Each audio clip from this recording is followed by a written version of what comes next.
Any advice I'd like to give people is really to remain active. I had my injury back in 1985, which was a fall. And I played basketball very competitively up until 1996. You know, the community, the ladies were also welcoming. I can honestly say that basketball probably saved my life. But as I aged, recovery in between injuries just takes that much more longer. So because of that, I just don't play basketball anymore. I do mostly all my exercises online, on Zoom, which has been really fun. I really enjoy bocce and curling, and those sports have allowed me to still have that team environment. Some of the barriers that individuals with spinal cord injury come up against as they age definitely can be accessibility. It can be getting to and from the locations. It can also be accessibility of the location. Their workouts aren't necessarily going to be the same as when they were maybe younger with their spinal cord injury.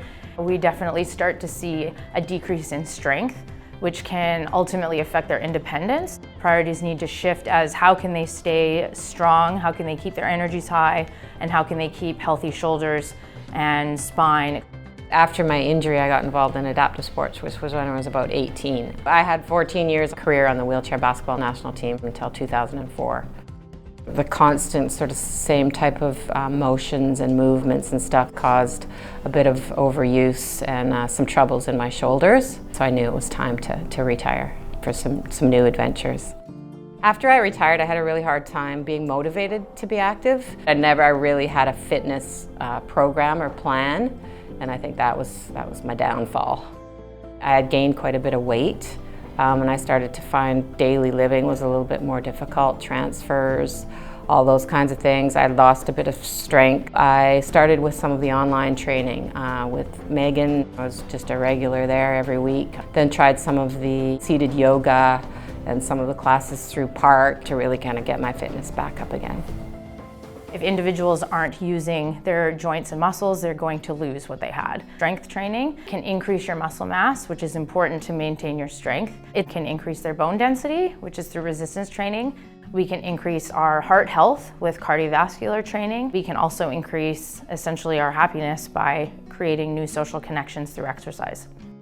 There's other people like you that are looking to stay active still. You're more likely to do it. If there's someone that's counting on you to motivate them and you motivate each other. I definitely ran into some challenges. Just getting started again, I felt so sore and tired. If you do take a break for whatever reason, when you do go back to the gym, just to start a little less weight than maybe when you left off, I really pay attention to those aches and pains that so many of us used to ignore. Trying to change where you're at with your physical fitness, it's a bit uncomfortable. So if you can push through that, then it'll be all worth it at the end of the day. A really good resource to use would be the International Guidelines for Spinal Cord Injury and Exercise for adults. There isn't a really cookie cutter answer, but typically a good starting point is 2 days a week of resistance training and 2 days a week of cardiovascular training. If an older aging adult with a spinal cord injury is dealing with any type of chronic or acute injury, they definitely need to get an assessment. It could be somebody like a physiotherapist, it could also be a general practitioner, it could also be a massage therapist. It really just depends on the nature of the injury and who they're currently working with on their team. There's tons of ways that they can adapt in order to still get physical activity and work around the injury that they're working with. When older aging adults with a spinal cord injury aren't considering their nutrition, it can definitely hinder not only their mood, but also their strength and their ability to recover from workouts. Definitely important to refer out to somebody who specializes in nutrition for those with SCI. It is super important to keep a healthy weight. It keeps them more independent. If somebody gains a lot of weight, their transfer is now going to be a lot more pressure on their joints, which can cause a lot more overuse injuries over time.